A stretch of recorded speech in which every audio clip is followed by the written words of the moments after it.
Certain things have to be tackled by literally everybody.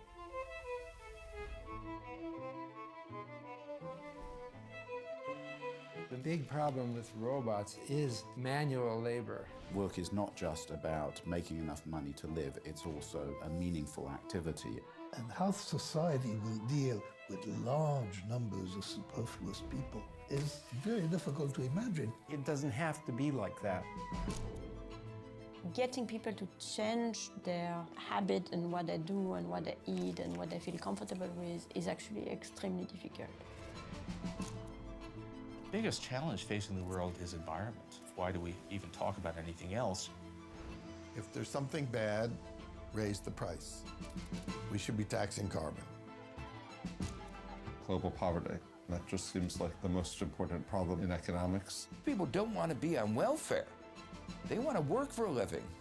And yet our economic system has failed them. There are all those challenges, but there are also solutions. This duality between new technologies and new norms about right and wrong is the key to progress.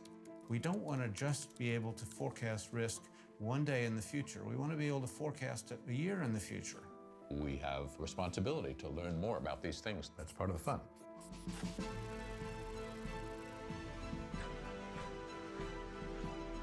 I have this direct interest in changing the world. That's why I decided to do economics and not something else.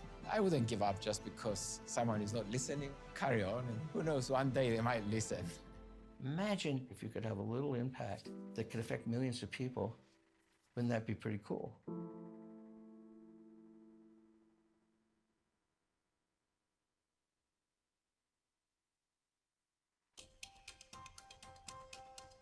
An economic ideal can be worth $1 trillion.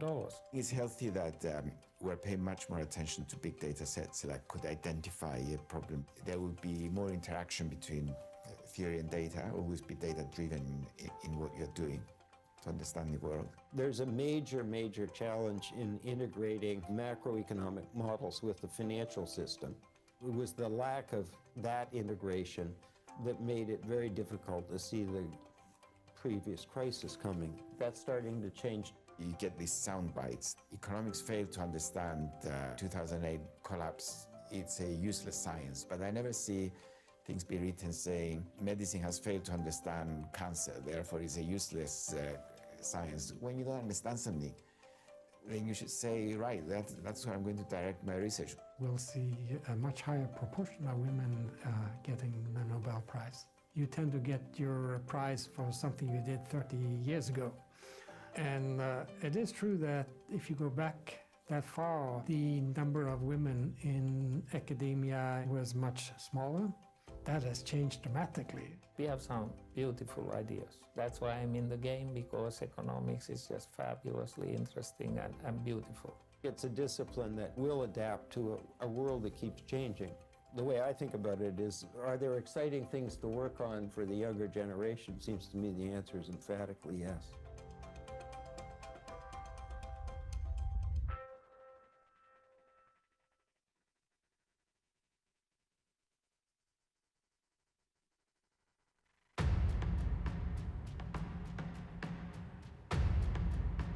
The biggest challenge facing the world is environment. Funny thing is that it's not technically a hard problem to solve. If we had the political will. There's a major transition underway to maximize the return to the shareholders. Isn't the model anymore. So you need shifts in value, shifts in behavior, shifts in models. But if you deprive your population of education, you will deprive yourself of the economic benefits of education, of the need for a skilled and educated workforce. Cities are becoming much more significant. They are becoming the real engines of economic growth. Work is not just about making enough money to live, it's also a meaningful activity. The driving factor in sustainable growth has always been innovative activity. If you always say we're going to keep the speed limit at 100, you'll never have any innovation. Teams where individuals don't cooperate don't do very well. That's why I think we need more cooperation between countries.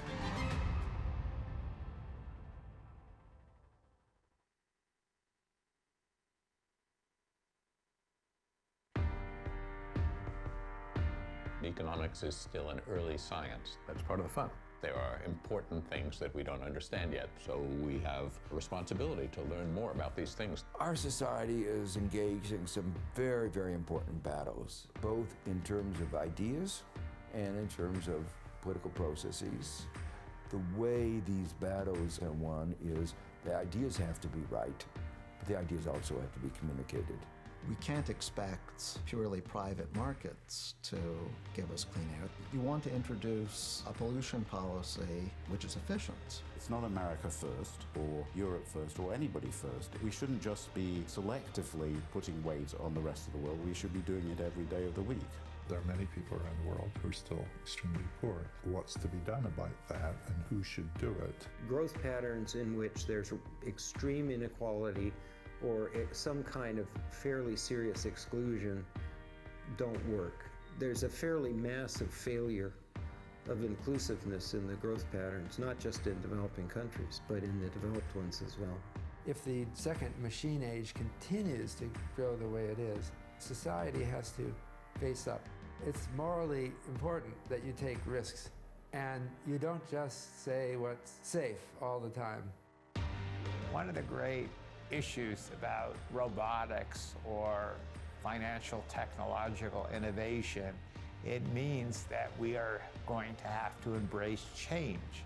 The new technology will allow us to do things faster, will allow us to do things more individualized, will allow us to do things more flexibly. So things change, and if you know they change, you shouldn't give up. They change for the better if you know how to use them.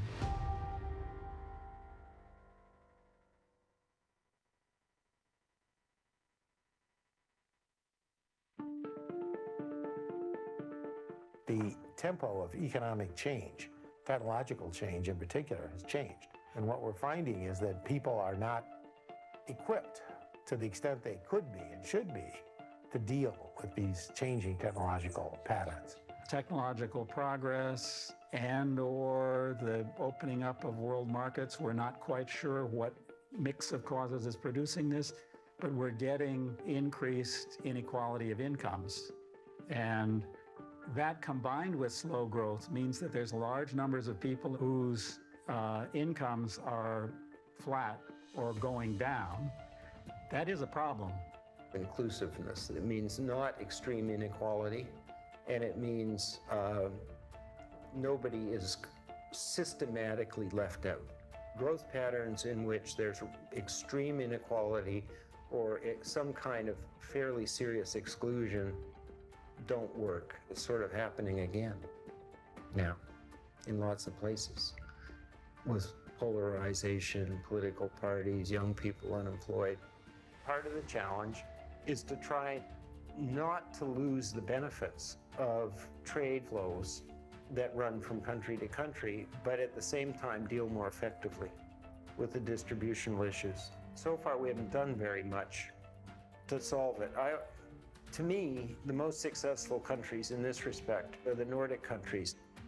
In my world, if we could all have Scandinavian levels of redistribution, that would be great. We're not going to get there, but we can move a little ways. We have to be a little more creative, but I do think we want to make a society that's going to include everybody.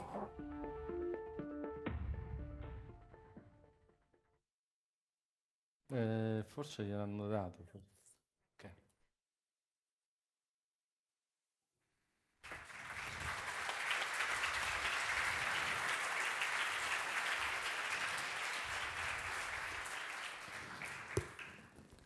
Good afternoon, dear guests. It's a tremendous honor to be here and to introduce our incredible minds that will be here and speak. Thank you on behalf of UBS for participating to this event. I'm Riccardo Mulone. I'm the country head of UBS in Italy. We deeply wanted this event in Italy. This is the 9th event, Nobel Live event that we do around the world, and we really wanted this in Milan. We had to postpone it for a couple of years due to the pandemic, but we are extremely happy that now this takes place now. We wanted it here in Italy because right now Italy is living an incredible moment of vitality, of energy and creativity. and it's a moment in which our Nobel laureate can add something with their thinking, and you should stimulate questions. With your question, you should stimulate the debate.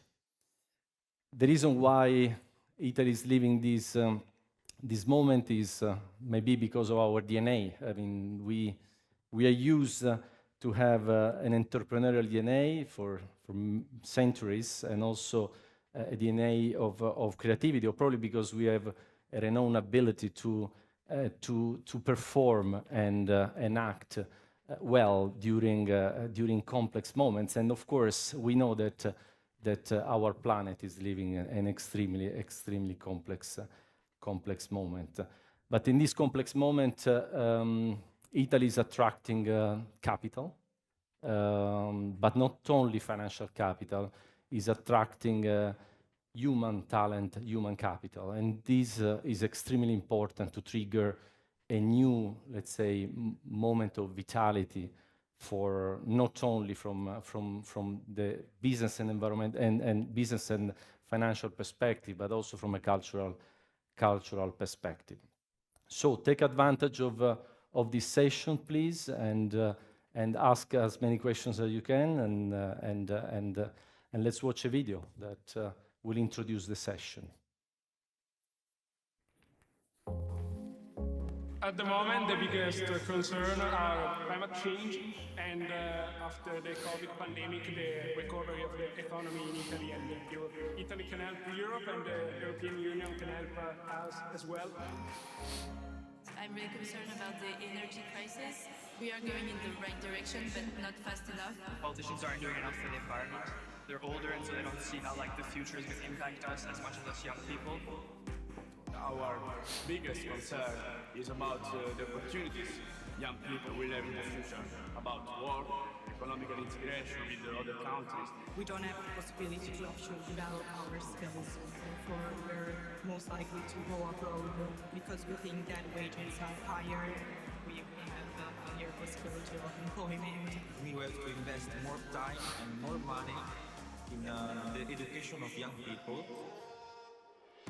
Gender equality, that's an important topic. In my country, there are a lot of gender discrimination or gender bias in workplace. I'm quite concerned about China and the impact it has on both the economic of the world and environmental changes. China and US had some frictions recently, and Europe should be the mediator to a more sustainable economic and sustainable development. Globalization and cooperation between different nations. I think Europe has a really important role, and it's very influential. Fantastic. With this video, you're already putting our Nobel under pressure.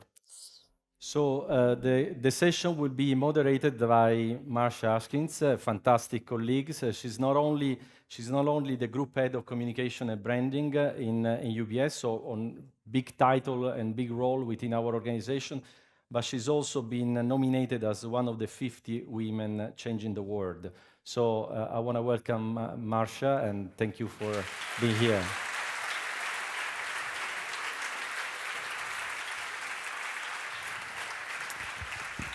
Thank you, and thank you, Riccardo, not only for your welcome tonight, but certainly your welcome to Milano. Having just moved to Zurich from New York City earlier this year, I'm so glad that I'm now able to travel more freely. It's so interesting watching your questions on stage, and I have the privilege of being at events with some of our top clients all over the world, and they're asking the exact same questions. So I think the fact that we have 3 of the best thinkers in the world with us today to help answer those questions is really a great opportunity. But you know, I want to take it back, we'll take you back to before you were even born. 37 years ago, I graduated as an economics student. I don't even think the laureates know this. As an economics student at Clemson University in South Carolina. Most of you have never heard of that unless you follow American football. And so I never would have imagined that I would be here today with thinkers and the best thinkers in the world in economics. And I can't say that I'm an economist, but I certainly still follow the science. And one of the reasons that we're so glad that all of you are here with us, both those of you in the room as well as those of you joining us on live stream, is that these occasions have certainly become so rare over the last couple of years where we could come together and really exchange ideas. And unfortunately, it looks like they might become rare again. But what we'll experience this evening is a conversation around these big questions in life, together with, I said, three of our best thinkers of the world. And there are three gentlemen that we've had, along with some of their other colleagues, the pleasure to work with. And the Nobel Award winners that we will have on stage come from different backgrounds and have very different skill sets, as you hear. And that sets the scene for making this a truly inspiring session and the perfect forum for these topics. But I think what you'll find, which I've found after being with them for the last couple of days, is that they actually agree on more than they disagree on. But before we jump into the discussion, let me tell you a bit about this program and the history of how we brought here. Ricardo shared that we've been trying to get to Milan for 2 years, and we actually launched the Nobel program in 2015, initially as a content program to bring together and to preserve conversations and videos with Nobel Prize winners from across all fields. Of course, as UBS is a financial services company, we were most particularly interested in economics. So we brought this to stage for our clients and students around the world beginning in 2017. Before today, we've been in Singapore, Shanghai, New York, London, Hong Kong, Taipei, Frankfurt, and St. Gallen, and that's only the beginning. And the aim has always been, as I said, to explore and answer questions that are at the foundation of today's economies, questions that shape everyone's world, regardless of the money or the wealth that you have, and to raise awareness of the importance of economics in our daily lives. Today, this means asking questions like, what are the implications of the COVID-19 pandemic for Europe? Where's technological innovation taking the economy? And what options do we have to tackle the climate crisis? Again, the exact same questions that you're asking. In a time when the amount of information is larger, it's more confusing than ever, who do we listen to? They say this, they say the exact opposite, who's valid? We want to give you access to trustworthy, objective insights from the greatest minds in economics. And you know why we're doing this, because we live in a global, fast and forward, in our global, fast and forward-thinking future, knowledge is the one thing that's going to be key. At UBS, we believe that continuously investing in knowledge and learning from the smartest minds in science and economics will better equip and enable us and our clients to make the smartest decisions and be best prepared for the future. And I can imagine that everyone in this room cares about that future that you are all going to inherit. So quite naturally, we're also passionate about economic theory as it strives to explain how economies and societies work. In our discipline, the Nobel laureates in economic science are what the gold medal winners are to the Olympics. Their findings not only generate progress and allow societies to develop, but also make us aware of our own place in the universe. It is therefore a great honor for me to introduce our Nobel laureates today. So our first Nobel laureate is a developmental economist who won the prize for his experimental approach to alleviating global poverty. Michael Kramer is an expert on international development, education economics, and health economics. He also helped develop the advanced market commitment for vaccines, pretty pertinent, to stimulate private investment in vaccine research and the distribution of vaccines for disease in the developing world. So let's hear from Michael in his intro video. Global poverty, that just seems like the most important problem in economics. The experimental approach is useful for understanding the world, and it's also useful for innovation. We learned something about human behavior, we learned something about poverty, about the process of economic development, that then can inform a whole range of policies. I think with coronavirus now, with Ebola earlier, people are realizing that infectious disease outbreaks in one part of the world can be very important for the rest of the world.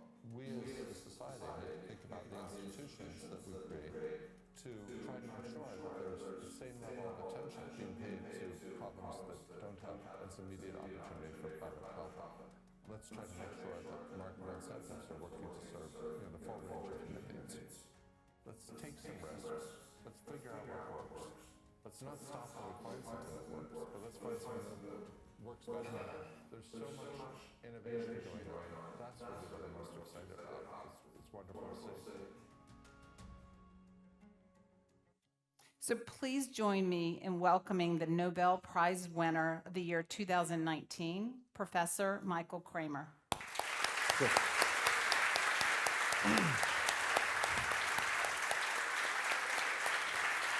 Great, thank you.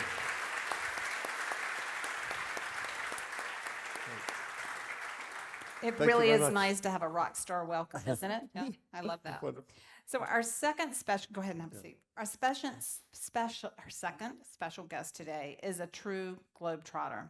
He's a Canadian-born U.S. citizen living in the U.S., Asia, and Europe. He's received the Nobel Prize for his contributions in microeconomics in 2001. His work profoundly changed the paradigm of microeconomics by teaching that markets are not always equipped with perfect information. And he also taught Bill Gates, a former student, everything he knows. We'll hear more about that. So let's hear a few opening thoughts from Professor Spence. From now on, we have to build sustainability in various dimensions into growth models, or they're not going to be worth very much. You need a combination of top-down, so a carbon tax would be top-down, a regulation would be top-down, but bottom up means innovation. It means changing behaviors, shifting values, educational programs are actually important. Digital technology is probably going to have a very large impact, and a significant fraction of that impact has nothing to do with incomes and material well-being. It'll have to do with health. It'll have to do with access to valuable information or education. Electricity didn't change the world overnight, and the digital technologies haven't either. We're in a transition by business to align whatever business model they adopt with the creation of social value. You go around the rest of the world, you find very profitable, meaning high return businesses that were created with the primary mission that wasn't high rates of return on investment. That's the kind of direction we're going. Gentlemen, let's welcome the Nobel Prize winner of 2001 on stage, Michael Spence.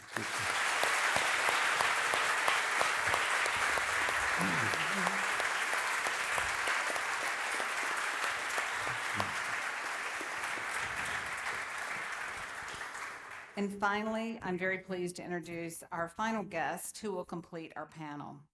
Jean Tirol's wide-ranging economic research has changed how markets are regulated in industries far and wide. He's written about the role that economics and economists play in society. So let's take a look.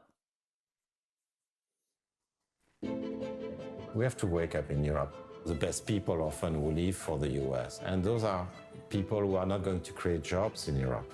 We need a better innovation environment, we need better universities, you need competition, you need new entrants who are going to basically create breakthrough products.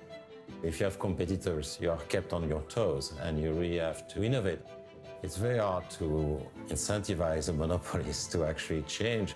The danger is not only the emergence of very powerful platforms, which can infringe on our privacy, engage in politics, but also there is the issue of the future of labor, there is the issue of inequality.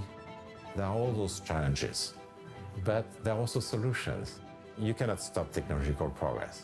What you have to do is first anticipate, and second, have the kind of regulation which doesn't kill innovation, but protects society.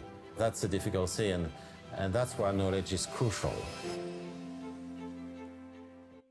So please welcome Nobel Prize winner of 2014, all the way from France, Professor Jean Tirole.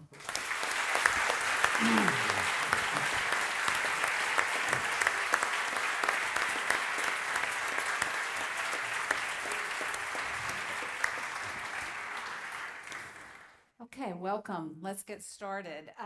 But we also want to ensure that all of you in the room have a chance to join the conversation. And so we're going to invite you to join our open discussion with your comments and your questions.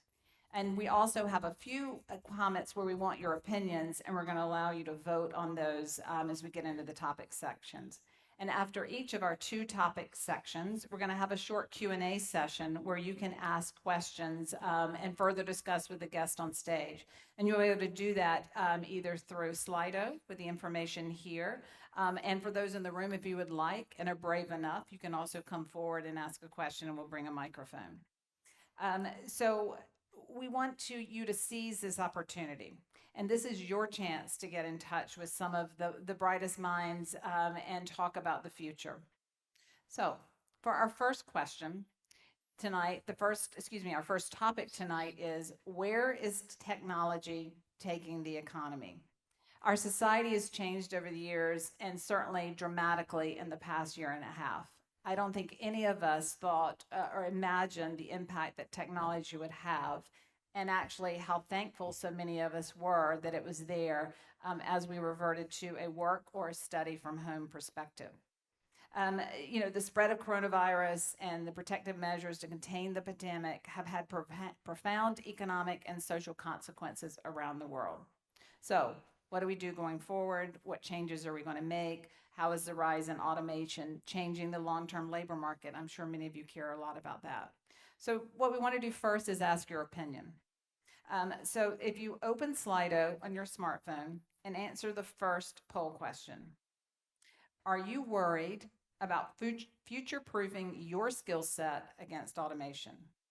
And there are 3 options there for you to choose from. So if you can, it's, no, change is constant, I'm ready to embrace it. Yes, I'm afraid robots and automation will kill jobs, or I'm just not sure. So if you'll vote on that, and while you're doing that, we're going to look at our next video, which is going to start the discussion on this topic of technology.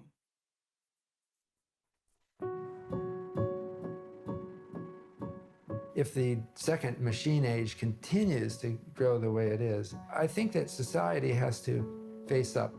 The group of people that are under biggest threat is the people who weren't necessarily the really most innovative, but did relatively routine tasks. What to do about the middle class? It's not just a problem in Europe, it's not just a problem in China, it's everywhere. The already well-off European economies have not exploited the information technology developments as thoroughly as the US has. Just take the 20 top tech companies right now. There are only 2 nationalities. 11 are American and 9 are Chinese. So that means the value creation now in tech, and tomorrow in healthcare too, because healthcare is becoming more and more tech, is going to be basically in 2 countries. The driving factor in sustainable growth has always been innovative activity. There will always be ideas for us to discover. That gives us a kind of optimism about the future, because we know there are incredible things out there in the physical world we haven't discovered yet. The issue is the direction of technological innovation. We as a society need to think about the institutions that we create to try to ensure that there's attention being paid to problems that don't have as immediate opportunity for private profit. Reacting to unpredictable situations, robots and artificial intelligence cannot do that yet. But almost everything mechanical that uses big data will eventually be moved onto machines, and I can't wait for the day. I can't tell you what path that future is going to take, but I don't really need to.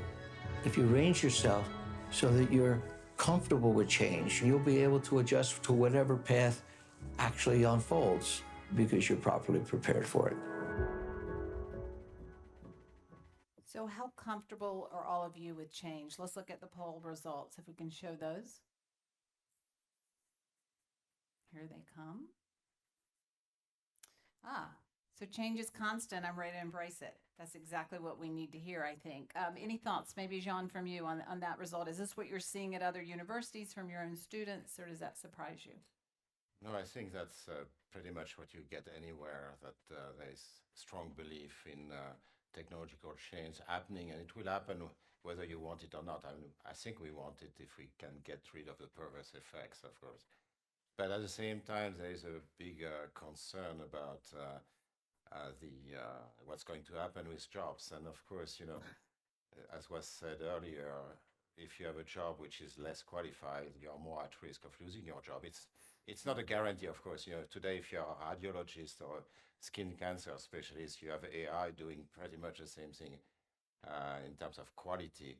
But so it's not a guarantee to keep your job, but you are still much better placed in terms of resisting AI than many other jobs now. So there's a little bit of a bias in this room, I would say, and in similar audiences compared to what you get elsewhere, I guess. Yeah, you're right. It's good to see that. And 23%, however, are afraid robots and automation will kill jobs. So Professor Spence, big data, robotics, machine learning, and AI, they've led to a new revolution. But how is technology impacting the economy? Marcia, it's a multidimensional thing. So I think people tend to focus on jobs because that's where we live. And there is a fair amount of future potential automation associated with AI, robotics, vision, image recognition, manual dexterity. I think it's safe to guess that in 15 years, many things that historically have been labor intensive, including most manufacturing, will simply not be.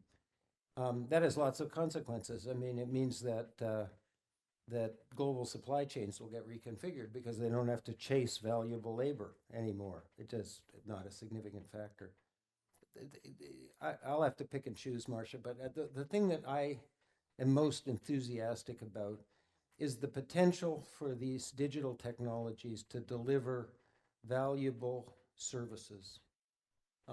Jean mentioned one, in the healthcare area, to a whole set of people in the world who are what the development economists sometimes call low access populations, that they don't live like us near all these valuable services in healthcare, in education, and so on. And these tools are just incredibly powerful in promoting inclusive growth patterns. So the one that fascinates me the most is recently India has just rocketed to the kind of front of the class on smartphones, mobile access, low data costs. And what you're seeing is a literal explosion of entrepreneurial activity in all of these sectors. I mean, so people are creating new ideas, innovations, new jobs. And this is happening pretty much all over the world. So for those of you who have an entrepreneurial inclination, this is a really a splendid time. Now, I don't mean to minimize the downside risks that we probably will get to, but that's what gets me excited. Well, speaking of around the world, Professor Kramer, you've done a lot of work in developing countries. So how is technology helping? And maybe what are some of the ways that it might hinder in our developing countries? Well, just to pick up on Mike's point, I think that technology does really have tremendous ability to help deliver services to places that had very little access. And, as you noted, India now has remarkably high, it's moved very, very quickly in access to smartphones and data plans. Still a long way to go. And you're starting to see, benefits of this in sector. Obviously, they're the immediate benefits, but you're starting to see around the developing world knock-on benefits. As Mike pointed out, I think in one of the videos, it takes time for this. First, you develop electricity, then you develop all these applications for it. So, at least in the United States, I don't know exactly where Italy is. We're way behind where Kenya is on mobile money. Certainly behind where China is. And mobile money is used all the time in Kenya. That's a valuable. There's a lot of people where the fathers may be living in Nairobi, the mothers and the kids are living on the farm. They need to send money back and forth. This is enormously convenient. If you think about, there's all sorts of exciting ed tech applications. Now, I think it's very easy to have a lot of hype about that. We're not seeing everything being transformed so that we're all here physically. You're presumably taking classes physically. So this is not a replacement for face-to-face interaction, but it can be an important supplement, and particularly in conditions in which unfortunately, a lot of low and middle income countries have very weak education systems. Mexico has, for a while, had a program called telesecundaria. This was for remote areas where it's hard to provide a full secondary education because you can't have teachers in all the different subjects for a very remote area. So they have things provided over television. People had thought of this as a very inferior, but with a live teacher there as well. People had thought of this as a very inferior form of education, but results of analyses of these have found quite positive results. And that's with very basic technology, just a basic television and pre-recorded video. Obviously, you can get much more sophisticated than that. In health, I think there are tremendous opportunities to provide both consultations at a distance, but actually even diagnosis. If we think about dangers of climate change, we can talk about what technology could do about climate change, but some farmers in developing countries are very vulnerable to the changes in weather patterns. At the same time, technology gives us at least the potential ability, whether we'll realize that is a totally another matter, but the potential ability to see what's happening to weather in real time, give better weather forecasts so people can prepare, see what's happening to crop growth, direct insurance payments to people, and social insurance payments to people in areas that are badly affected. So there's huge potential, some of it being realized already. So let's come home a little bit, Professor Terrell. So if we look at the top global tech leaders today, they're actually mainly from the US and China. So how can Europe dominate in the next decade of tech? Or can they? By the way, it's not only the top tech companies, but if you look at the top startups in the world, there are also almost no European startups. I mean, very few of them. So it's a disaster because there's so much talent in Europe. There is also entrepreneurial talent. We see it in this region, actually. So there's no reason why we should be in that situation where we're not creating the value, and basically the money and the jobs go elsewhere. And we have to get our act together. So it starts with schools and universities, of course. And of course, we are in an elite university here, but we have to realize that in Europe, we don't have universities which are well managed on average. So some of the talent is wasted because we don't have the right governance of universities and so on. And then we have to create some kind of system in which then entrepreneurs are rewarded, encouraged, including through the university system. I live in a country where it's frowned upon still in many universities actually to have a startup.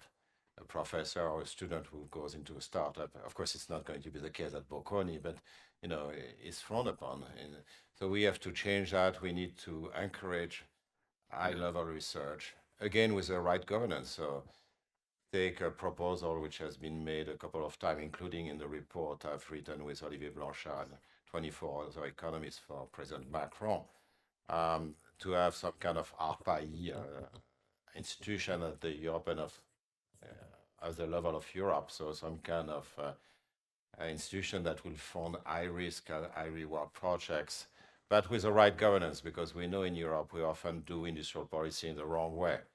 So through friendship and wasting money in various ways, instead of selecting the best teams, basically sending the money where there is actually a supply and not only a demand. So you have the people who are going to make it happen, having the right governance in terms of stopping, just like venture capital, you want to stop whenever things go wrong and redistribute the money to other teams and so on and so forth. So there is a long list of things you have to do. And often the politicians in Europe, they start something, this something may be well-intentioned, may actually be a good idea, and then it goes wrong because there is no follow-up in terms of governance and you don't have the right people doing the stuff. So if you take ARPA-E, which is basically a translation of DARPA, which is a defense initiative, but for energy, it was started by Obama and Stephen Chu, who is a Nobel Prize winner in physics, and then the people who have managed that are very famous scientists at Berkeley and elsewhere, having completely independent from politics. And that completely changes the landscape. And then we have to think about a European, sorry, I'm speaking for too long, but we have to think about a European area where there will be free-flowing firms and knowledge. That's still something to do. In a number of countries, you still protect your own industries, including against Europeans, so it's kind of strange. Professor Spence, did you want to add to that? Or are you just looking at me? I'm a little less pessimistic than Jean. And when we count in the kind of private equity world that I have some association with, we count unicorns. And Europe is not as missing in action as I might have expected, given the very legitimate challenges that you describe. But the one other thing I would add, Marcia, just on the way through, is that at least in the digital area, the defining characteristic of these technologies is that once you find a solution, they're massively scalable because of the very low marginal costs. Data doesn't cost any, you can replicate it, etc. And so it won't surprise you to find that at least the mega platforms, the big players, are showing up in the big markets. So right now it's China and the United States. I would say we're not that far away from India having a similar set of opportunities. And the conclusion I draw from this is that if you really want to turbocharge this in Europe, a complementary initiative would be to work hard on completing the integration, or removing the balkanization of the particularly the services markets. Well, speaking of scale in China, we think about their success stories in technology and entrepreneurism. They start with one thing, retail, and then they go into banking and then into real estate, and it's all within the same framework. It's amazing when you look at some of the success stories there and what they're doing. Perspectives from any of you on that, and just China overall and how they've been so successful with technology is, where does that lead them?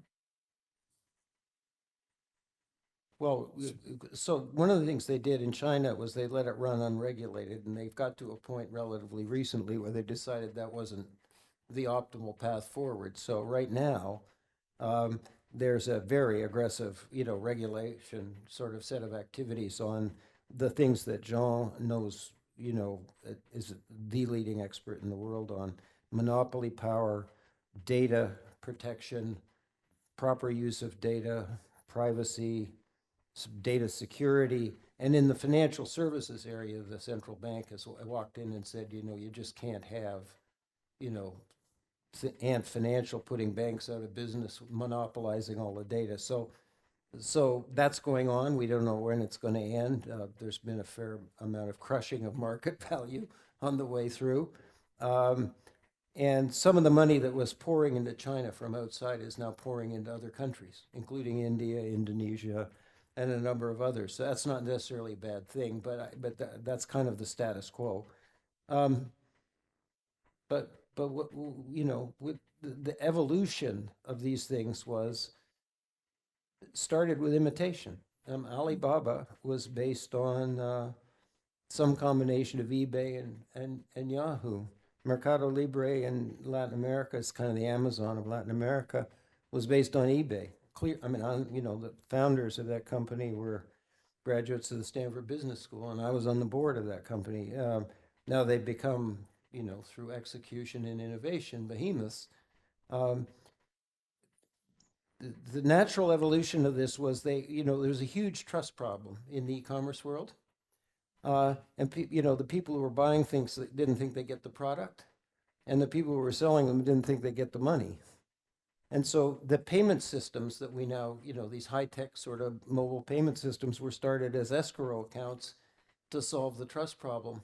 That one of the, early employees in Ant Financial told me that the high-tech technology that they used when they started was the fax machine. It was unbelievable. Anyway, I'll stop there. But we want to ask for a show of hands. Yeah, who right. knows what it is exactly. Exactly. So let's look at the flip side of that, economic inequality. And it's certainly continuing to rise in many European countries. We see it in the US. The wealth divide becomes greater and greater. So, Professor Kramer, do you see disruptive technology amplifying that inequality? So I think there's certainly potential for that, and we have seen some of that, no question about it. One thing that is a threat or risk for developing countries is one important route out of poverty for many countries has been starting with low-wage manufacturing and gradually working up to greater and greater value add in manufacturing. It may be harder to get on that ladder in a world where more things are automated. So I think that there are risks as well. But I will say that technology also offers tremendous economic opportunity. I outlined some of the ways that individual services could be improved earlier. But if you think about the greater capacity for global integration, we've seen a huge increase in that, and I think the advance of technology is going to continue to make that easier. And I think that can create more opportunities in lower income countries. We've seen a real shift in the world from the 16th century through the end of the 20th century. Incomes of countries around the world were getting more and more dispersed. Inequality was growing. That pattern, that very long-standing historical pattern, seems to have shifted. Whether it's in the 1990s or whether you want to date it from 2000, you could argue about. But if you look more recently, you see lower income countries are growing faster than higher income countries overall. And this doesn't seem to be just limited to China or India. It's very broad-based. It doesn't seem to be limited just to cause of commodity price spikes or something like that. This seems to be a broader trend. One factor in this is that, I don't want to say we can't prove this, but one thing that's happened at the same time is there's been adoption of policies that were associated with higher growth rates.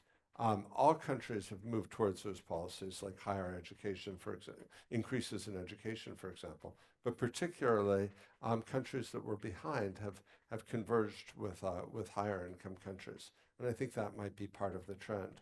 And so I think that while there are certainly risks out there, I'm actually fairly optimistic that some of the tremendous progress we've seen in incomes, therefore in huge increases in access to education and healthcare, I think that will, in low-income countries, I think that will continue.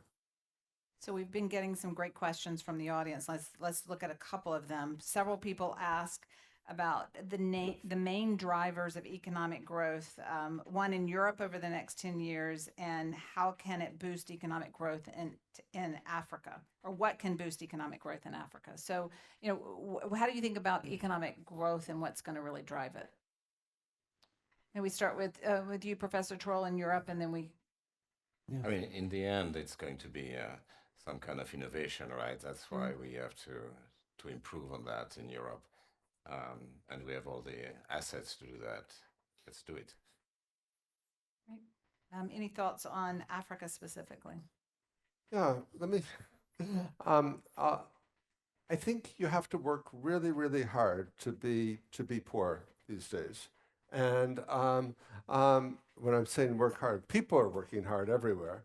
Politicians have to work really, really hard to keep a country as poor as many African countries are.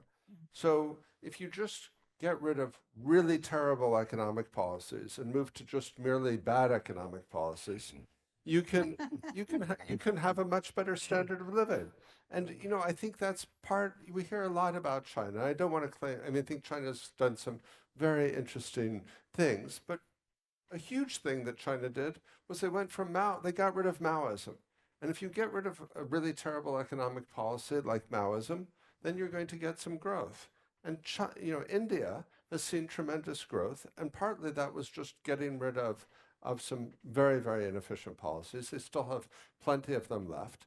So I think as I think Africa has been seeing part of this general trend of higher growth in low-income countries very much includes Africa as well. So Africa's had a period of negative or negative growth, of zero growth for decades.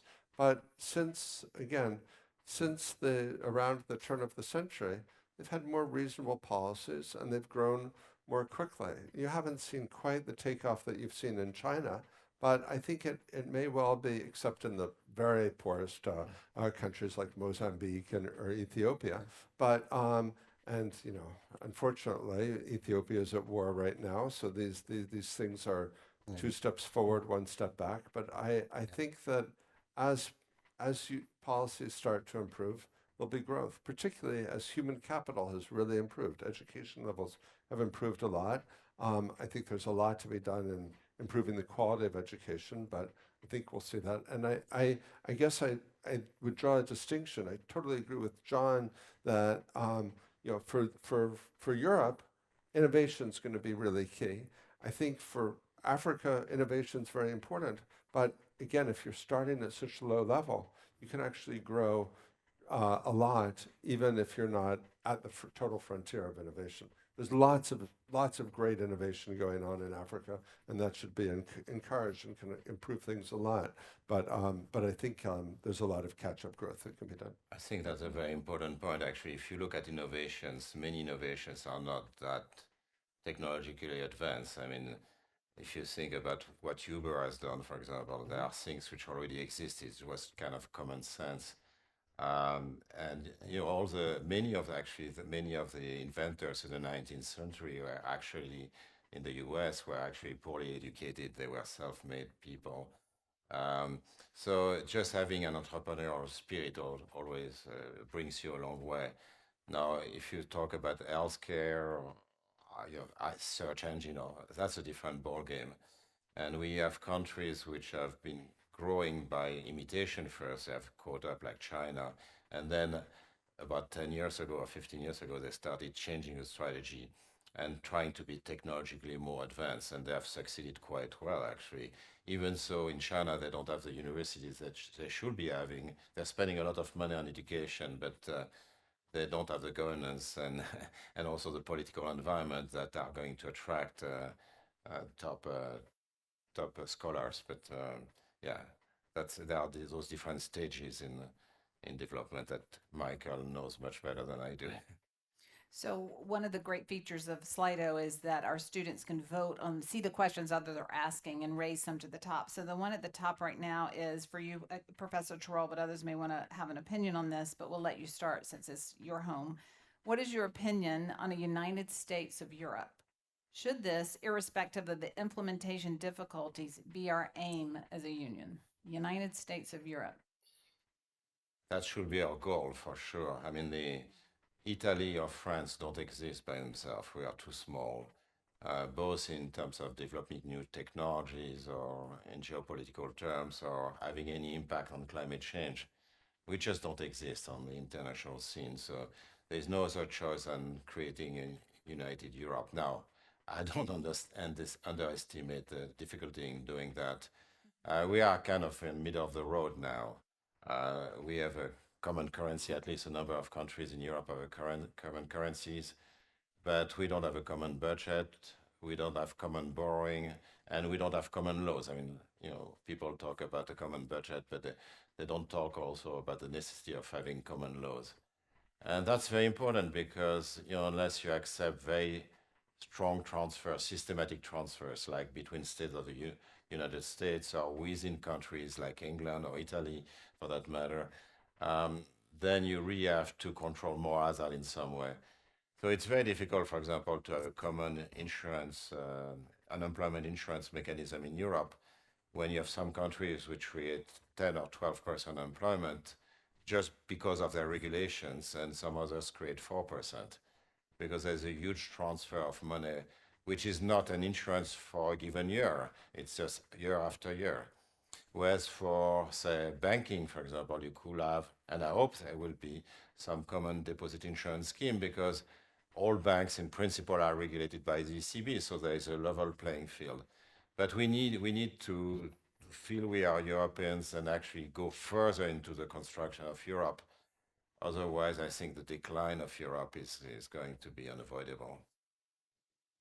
So our top question, we've talked about this a little bit, but this question is still getting rated, so I'm going to go ahead and ask it. Maybe Professor Spence, for you to add some thoughts on this, because there are a couple of two related questions. What have been our biggest failures in leading economies that have allowed economic inequality to grow, and how can we stop this? And then the related one is how economic transition has had a positive or negative impact on human rights and democracy.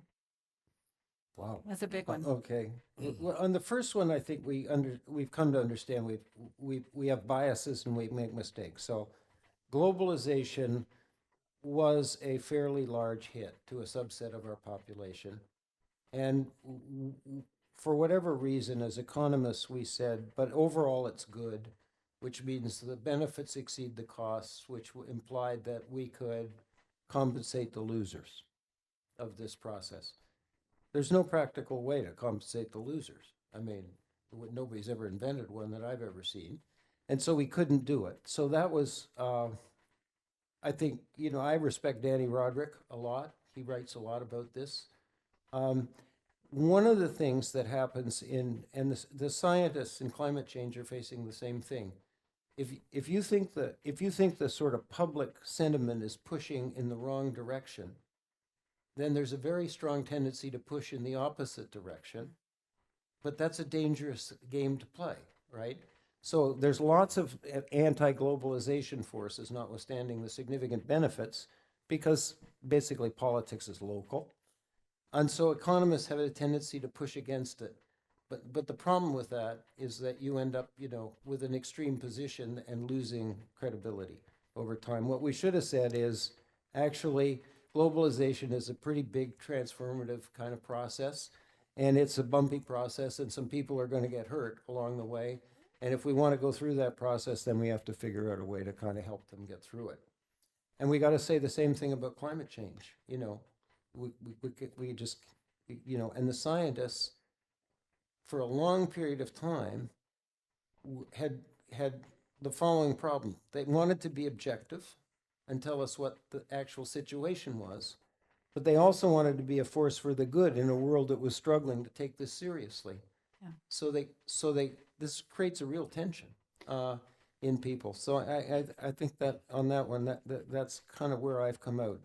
Best policy is stick with your role as a social scientist or a scientist, tell the truth as best you can, and let the politicians and the civil society organizations deal with the other thing.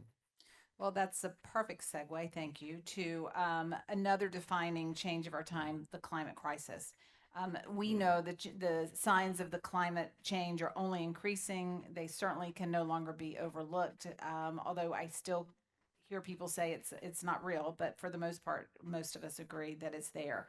Either it's heat waves, wildfires, storms, floods, they're all over the news this summer and into this winter, and they've never been as frightening as recently, not also in Europe as well as the rest of the world.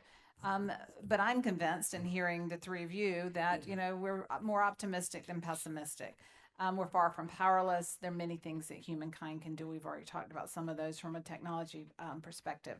And sustainability, of course, is going to help us on this battlefield. So before we get started on our conversation on climate change, let's hear from all of you as well. And the second question on Slido for your opinion. Who do you think should primarily be held responsible when it comes to tackling sustainability? Government, companies, or me? Not me, but you, individually. So let's, while you're doing your second vote, let's look at a video that's going to lead us into this next topic.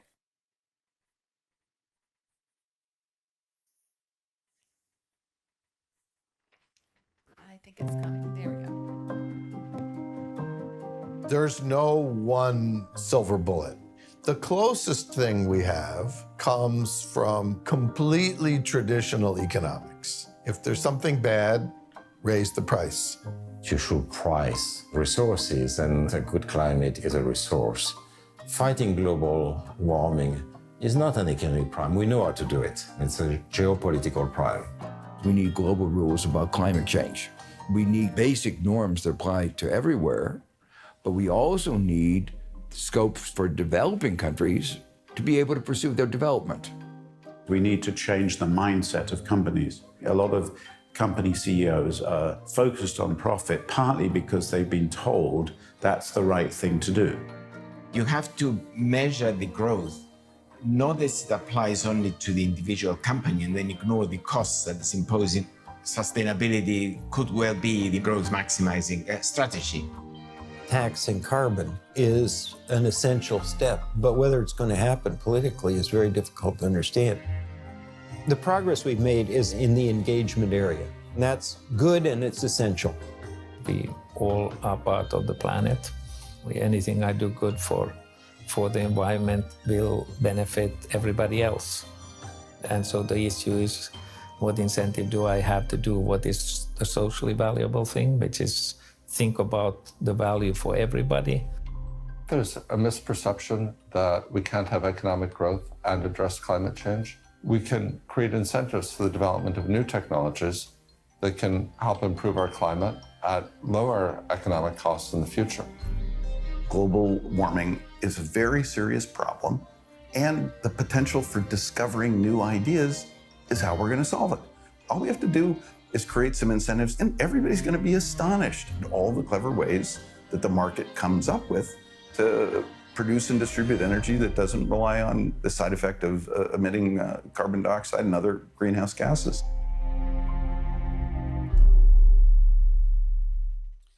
So, before we begin our discussion, let's look at what you said is who should be held responsible.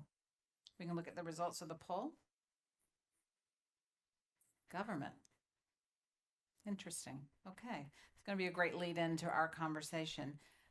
Professor Kramer, starting with you. In 2018, William Nordhaus and Paul Romer were awarded the Nobel for papers and models related to climate change, how it affects the economy, and the importance of this knowledge. So how do you think modern economics can help fight climate change, with or without the government? Right. Well, let me start with one of the points that was made in the video, which is, there's something from very traditional, very old-fashioned economics, which I think everybody here is, or almost everybody here who's studying economics is going to be familiar with, which is the theory of externalities, which, as was explained very simply, is if something's creating harm for other people, it should be taxed. And use of carbon creates harm for the entire world. So we need taxes on it. So that's, I don't want to move on to more exotic points before acknowledging that simple point. Let me actually, come to this question, this poll that's being displayed here in this monitor beneath me. Is the government responsible? Are companies responsible? Are individuals responsible? Well, I think the government is responsible, and of course that comes from pressure from individuals and perhaps from companies, but for creating an environment which will then give companies and individuals incentives to behave in ways that improve the environment. So I think this is a false, in some ways a false choice. Mm-hmm. So what do I mean by that? Well, carbon taxes are one element. If there are carbon taxes, companies, as Paul Romer was pointing out on the video, will find ways to both to reduce use of carbon and to develop new approaches to produce energy that don't involve carbon. And individuals will have similar incentives. Let me turn to the topic of let me turn to two things. First, what I've been saying so far makes it sound easy. And a lot of discussion about optimism here. So I'm actually quite pessimistic on this issue. And that's because this is something that it's a global problem. This is a global public good in the language of economics.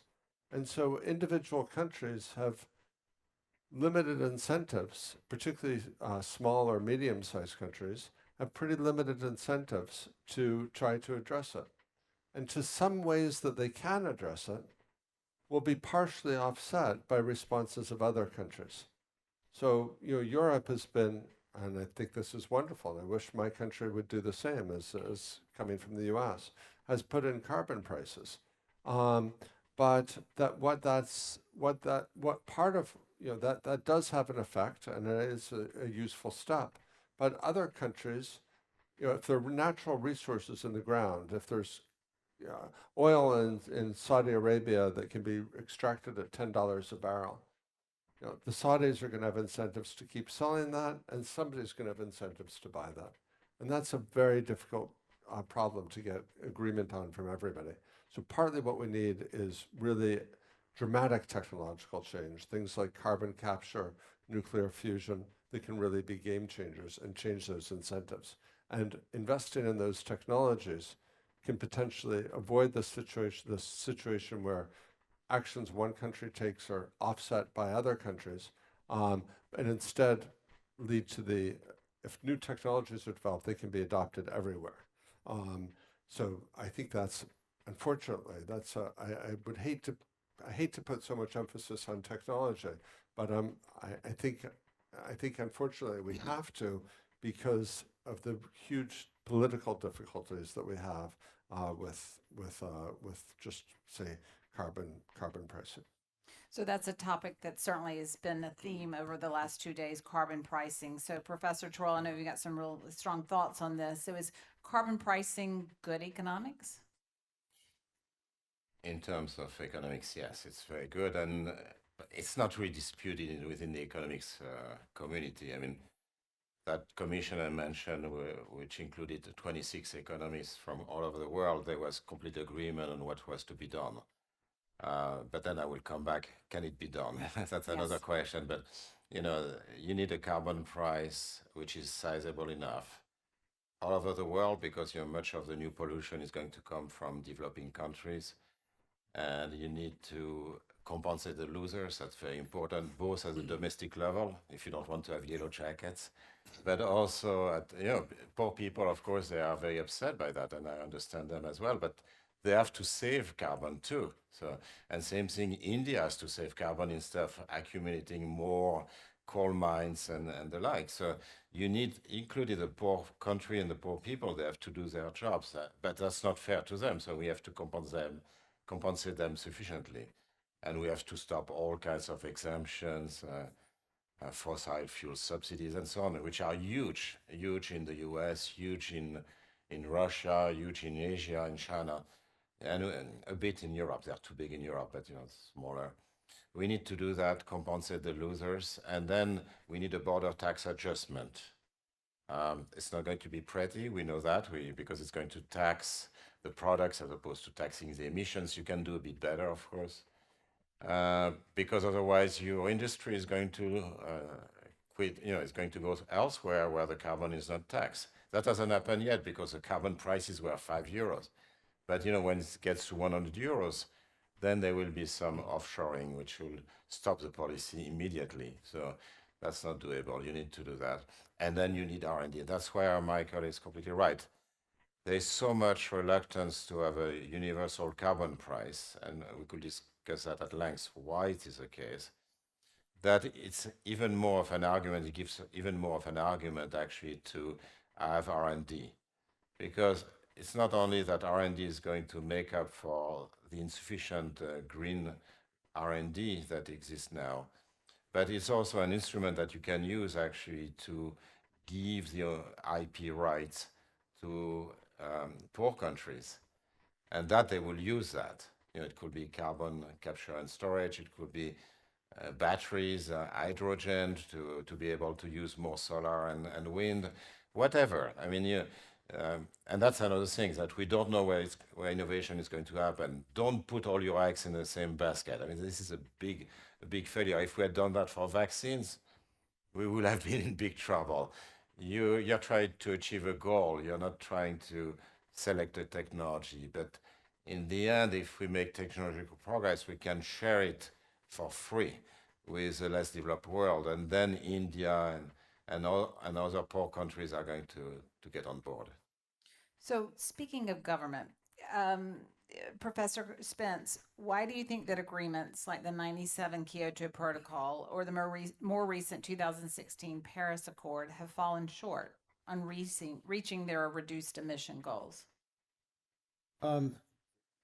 Partly because they don't know how to do it, the most significant problem, well, the two most significant problems I think here are the distributional ones.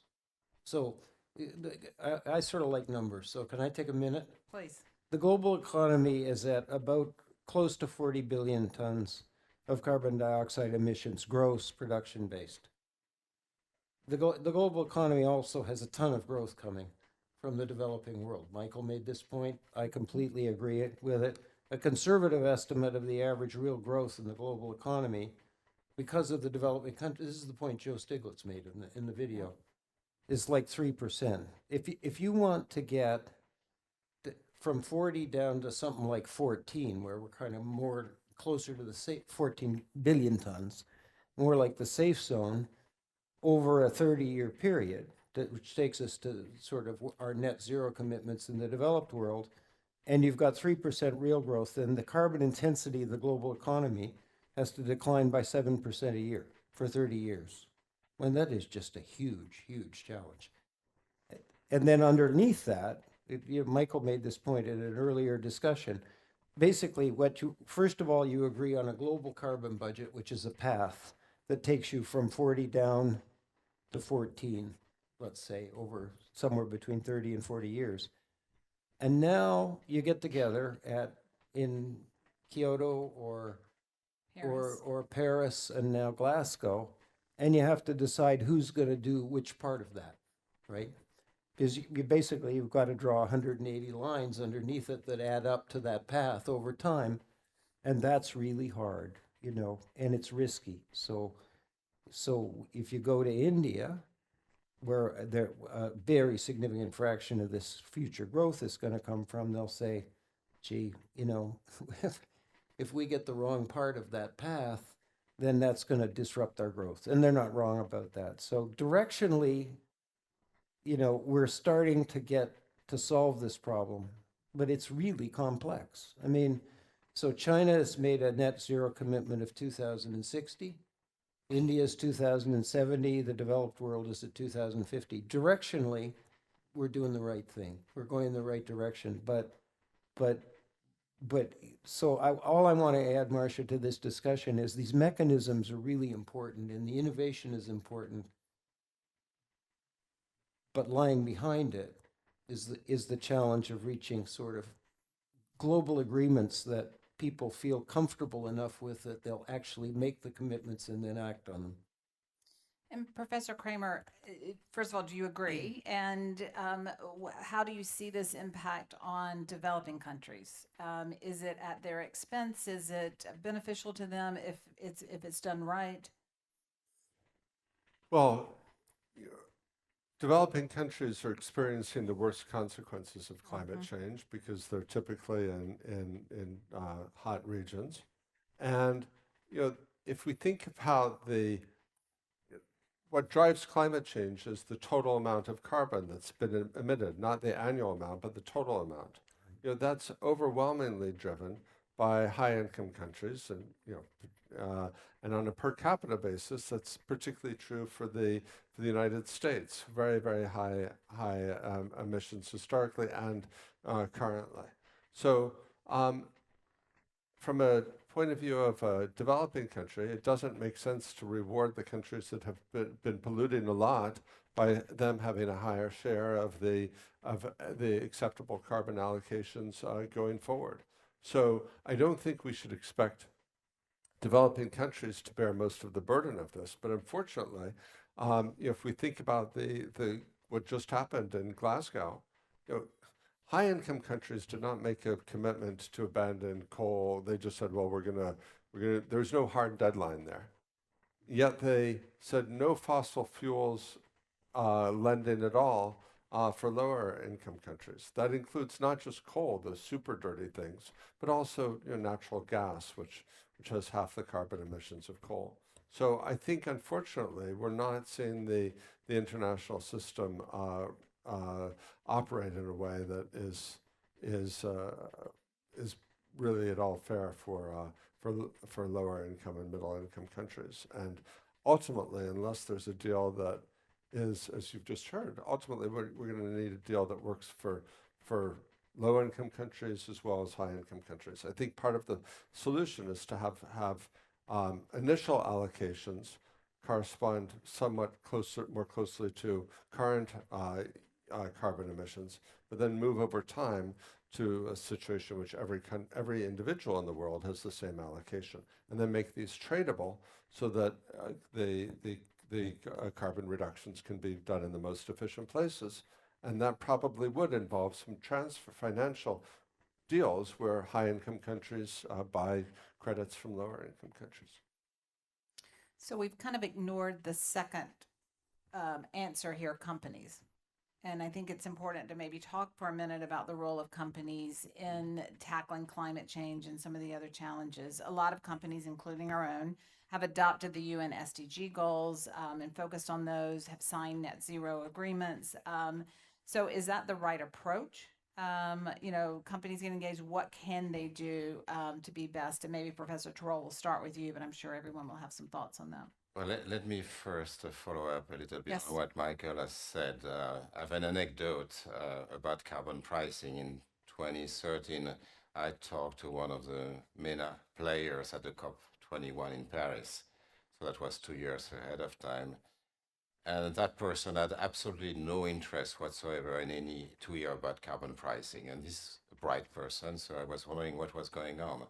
But I quickly understood that what was the logic, because if you start talking about carbon pricing at the COP, given that you have 196 countries who have veto power each, do you think that Venezuela or Saudi Arabia are going to accept an agreement where there will be carbon pricing? I mean, it's no. So we need to have another approach. And I'm a bit cynical. We need those COPs, but don't expect great things to come out of them. It will never happen. So that brings us to our social responsibility.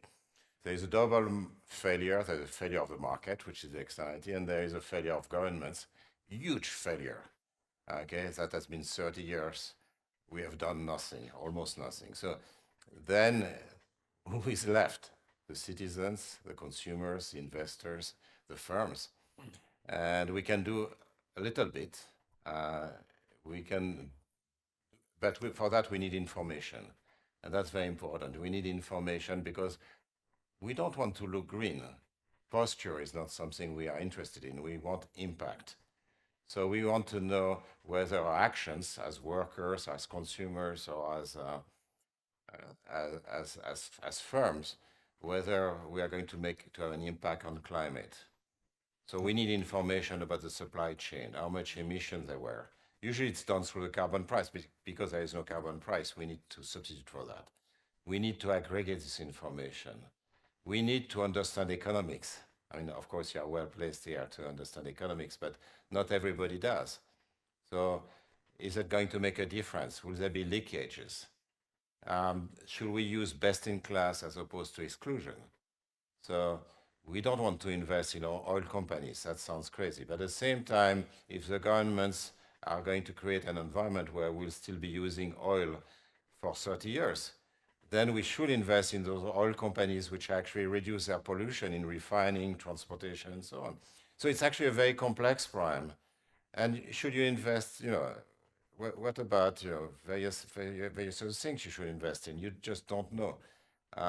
So I think one of our main tasks is actually to find and get together and define good criteria for what has an impact, not what looks green. And then we have to put pressure on governments, and so they get their act together. So that's the twin thing that we have to do. A framework, right? A framework, exactly. That has clear, measurable steps. Absolutely. Wonderful. Well, I'm going to do a little switch here because we've got some excellent questions on other topics that I think you'll be able to answer.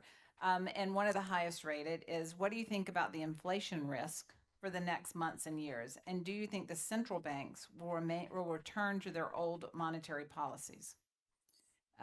Professor Spence, you want to start?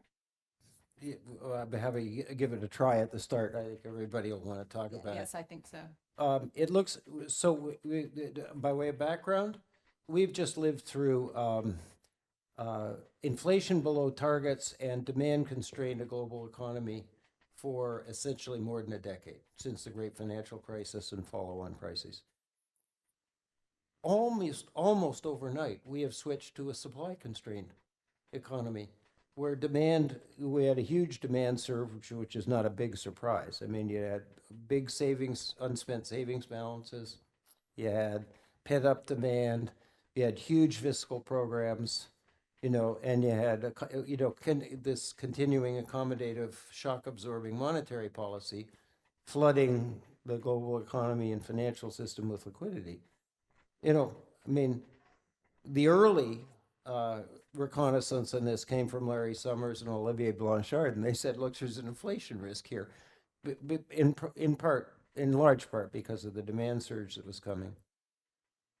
The surprise is the rigidity and unresponsiveness of the supply side. I think we probably went into this thinking the supply side globally was a pretty sort of agile kind of, operation, and it's not. So, not to monopolize the competition, I think the consensus view is that the congestion in the supply chains will last well into 2022, and parts of it will beyond that. There are, we're not out of the pandemic, and if it keeps coming back at us for the reasons that we talked about before, there'll be blockages here and there. Ports, huge ports, in China and other places closed. We look like we have some really different behavior in labor markets in terms of people, turnover and supply and so on. So I think the bottom line is, we're going to live with a demand-supply imbalance. Oh, by the way, some of the players in this game are not unhappy about this. I mean, shipping costs have gone up by a factor of 5. If you're one of the global shipping firms, you are not crying about this at all, okay? So the incentives here are mixed. I mean, we might want to have this all sort of settle out. The bottom line is we're going to have inflation of quite a high level for a while. And the question that's harder to answer that I will leave it to Jean-Michel is will this embed inflation, once the supply-demand situation is over? And that seems to me it's the central question that the central bankers have to deal with and it's an uncomfortable position to be in. Professor Troll, thoughts on that? So I agree on the short-term aspect. So let's forget about the short-term aspect, supply and demand. For a year or two, there will be inflation. Some of the inflation, by the way, is not bad. If you think about energy prices due to the rise in energy prices in Europe with 55 euros per ton of carbon, this is a good thing. I love inflation in that case. But don't quote me on that one. But it's true that that's normal. I mean, there's a scarcity, and we are going in the right direction in Europe with carbon pricing. So that's fine if we compensate the poor. The long-term thing is more complex, I must say, and we economists don't agree on that, as you know. There's been much more debt in many countries. So what do you do with this debt? So there's one point of view, which is defended in particular by my co-author, Olivier Blanchard, which is basically says, we think that G is going to be greater than R. So actually, the rate of growth being greater than the rate of interest, you can roll over the debt, and that's not a problem. And that's actually what many people think now in the streets.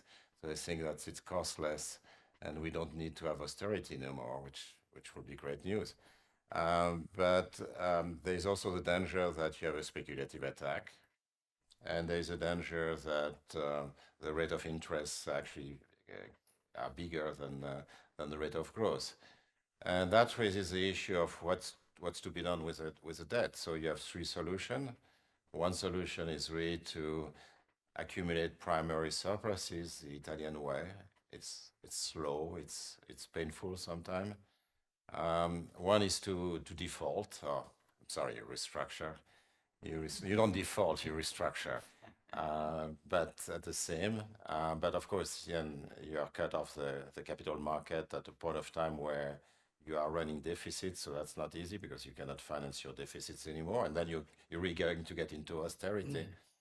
And the third way, which has been used in many wars, is actually to inflate things away, which I guess is more complex than it looks. First is for the standard reason that it's going to hurt the poor more than the rich, because the rich have assets more in things which are indexed, like stock markets or housing, not in nominal bonds and cash. But also, it's going to hurt, at least as a surprise effect, it's going to hurt those owners of treasury bonds which are nominally denominated. And that's going to mean that the price of those bonds will go down. Now, who owns the bonds in Italy? The Italian banks, right? In part. So that means that the Italian banks will be undercapitalized, which means that they will have to be recapitalized. So, so that will be difficult actually for the government, which of course, but the inflation tax is going to be shared among all countries, and that's the last point I want to make. And sorry, I'm speaking for too long, but the inflation tax is some kind of sharing of the burden across countries in Europe, and it may be the easiest way to get out of the debt prime, but at the same time, the countries will have to accept this solidarity. And are we there? I don't know. I hope so, but I'm not sure. Well, speaking of shared burdens, and the number one right now, I think, is, of course, the pandemic. So a new topic, will COVID produce a more integrated or segregated world? And can we expect an increase in regional integration and a decrease in overall global integration? Professor Kramer, you want to start with that one? I think the short-run reaction to COVID has been closing off borders. This is another topic, but I'm not sure how much sense that makes epidemiologically in fighting the disease, actually. But it's clearly something that's very costly economically. Now, I think this will sound very paradoxical, but I think if governments and if people can see things correctly, I think we'll wind up with actually more integration. One reason for this is if we're thinking about how do we deal with pandemic risks, this is not a go-it-alone policy for countries. Even countries as big as the United States or China doesn't really make sense. You want, John was saying before, don't put all our eggs in one basket.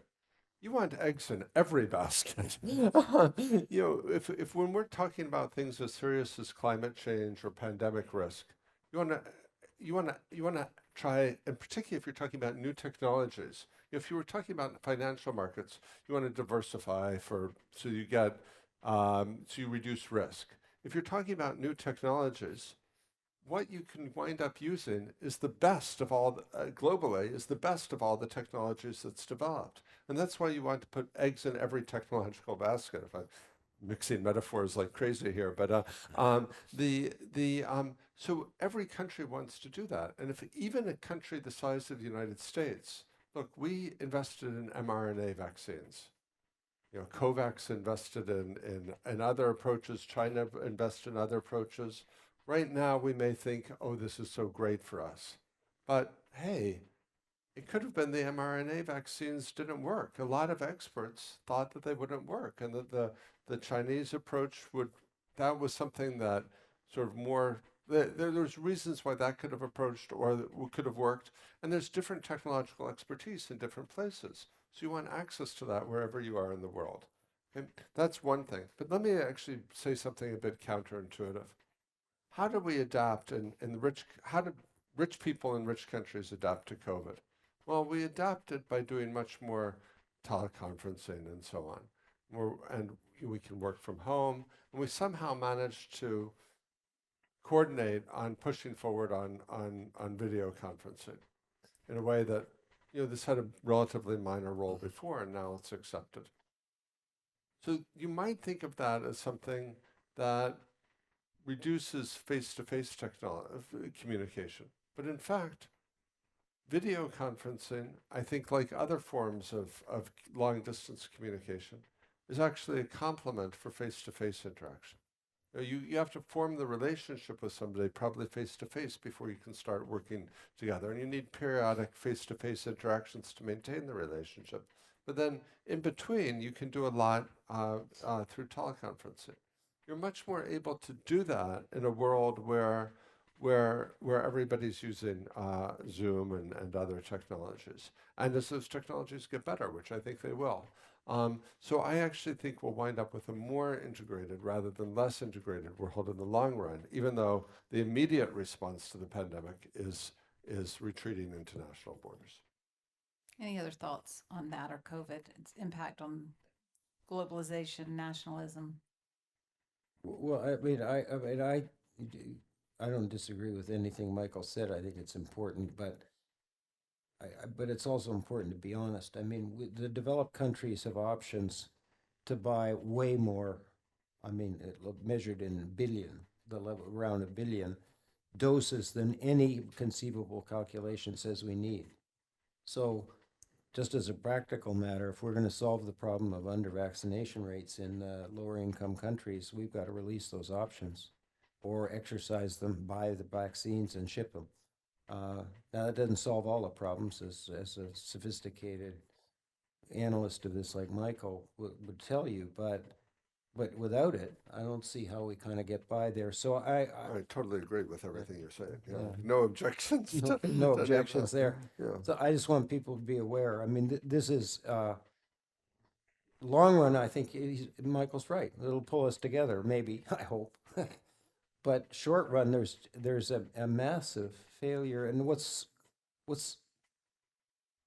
we talked about climate change extensively. It is a massively complex problem, as you could probably tell from your own work and this discussion.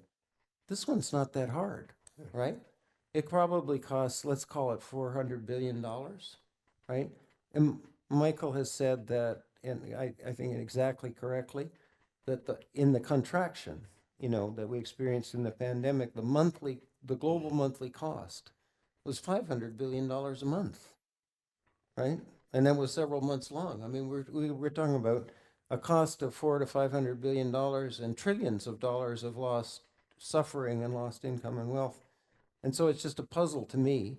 And we can justify this as being in our self-interest in the developed countries, because an unvaccinated world of people with limited access to medical care is a prescription for what I used to call Delta 1, Delta 2, Delta 3.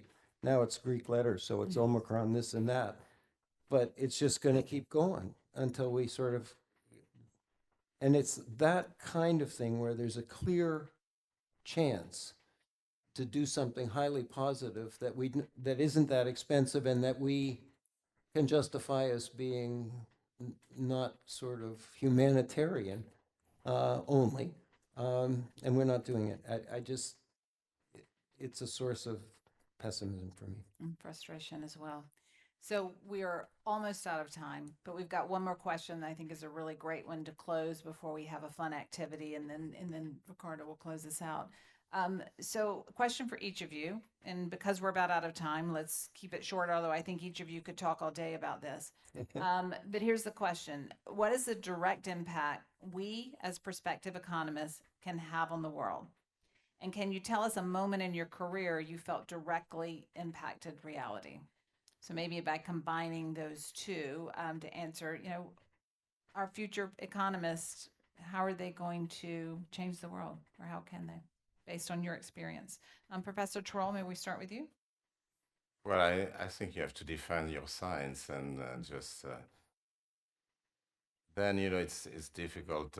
It's difficult to influence policy. My own experience is that in the area of antitrust or banking regulation, it's easier than in the area of labor economics, where I've had some influence in France, because independent agencies think more in terms of economics. Well, of course, when it becomes political, it's much harder to influence. But in the end, your goal is to make this world a better place. So just pick your mind and just defend your science and just be humble, because sometimes we get it wrong, but we try to improve it over time. Professor Spence? Yeah, I think that's exactly right. But I would say, I sort of imagine myself being young. It's a stretch, but there's just a huge number of opportunities to do pathbreaking research right now. There's just so many things we don't understand. The real way the digital economy is going to run, how to regulate it properly, how do we deal with data, et cetera. The work that Michael and Abhijit Banerjee and Esther have led, on sort of paying attention to the way people live lives, really, in this case, related to poverty. So the bottom line is, I just think it's a tremendously exciting time to be a young economic researcher. Great. Professor Kramer? Let me add, I think, the traditional way that economists have seen themselves influencing the world is through influencing policy, and that's obviously enormously important. Let me add, to come back to this question of who's responsible, is it governments, companies, individuals? One way that individuals can make a difference and companies can make a difference is by innovating. And I'll give you an example of that in economics. I think we're seeing a bit of a shift in economics where people, just as in the tech world or the biotech world, people are seeing themselves as innovators. Let me give the example of Al Roth. Al Roth has developed algorithms for matching together medical students and placements, but now he's doing a lot of work on kidney matching, so that we can have more efficient systems so that people who need kidneys are able to find a match from somebody who's willing to donate a kidney. And that's an example in economic theory. An example I've been involved in applying insights from behavioral economics. One of the things that we know is that demand for preventive health goods is very highly influenced by price. So how I, together with others, helped develop an approach to providing water treatment solution, which is very cheap, that doesn't involve charging people for it. That approach is now reaching millions of people worldwide. Or innovating, I mentioned the advanced market commitment earlier. That's something that does have to influence policy, but it's developing. It's not just a battle of left, right over what the policies are going to be. It's trying to develop both, whether it's particular products or financial products. In the case of the banking industry, it's developing new products, new policies, and then seeing if the world takes them and if they can be useful. But often they can be. Thank you. Wonderful words of advice for our future economists and future leaders.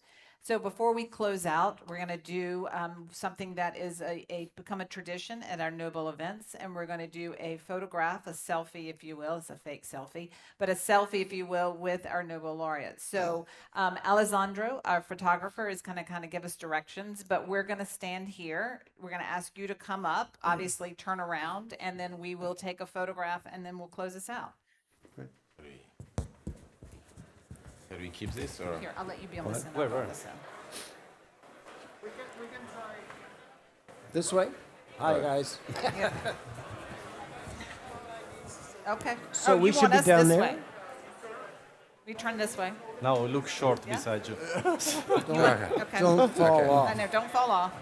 Oh, I see what we do. I didn't understand the idea here. Now I got it. Don't fall, Marsha. I know, gonna find out. You'll catch me, right? I would step further back, but I think that would y'all are be gonna a kind of bit be my. dangerous.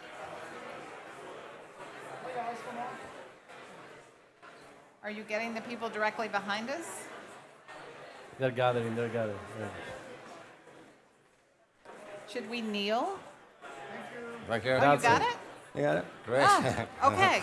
Done. Well, we got it. Thank you all for that. And thank you for having me.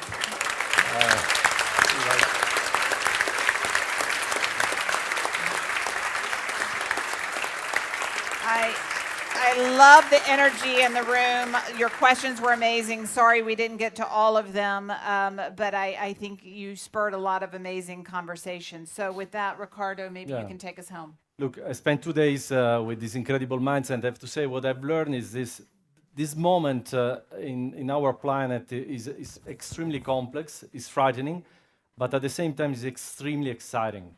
You are in a phenomenal moment of the history of this planet.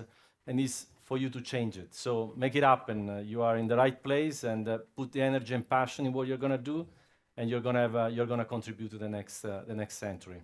So thank you very much for participating, and thank you to another one. Another one like this. Okay.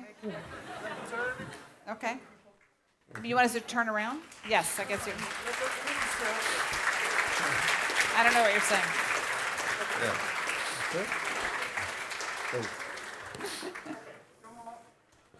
Come here. I don't know what he's doing, but okay, fine.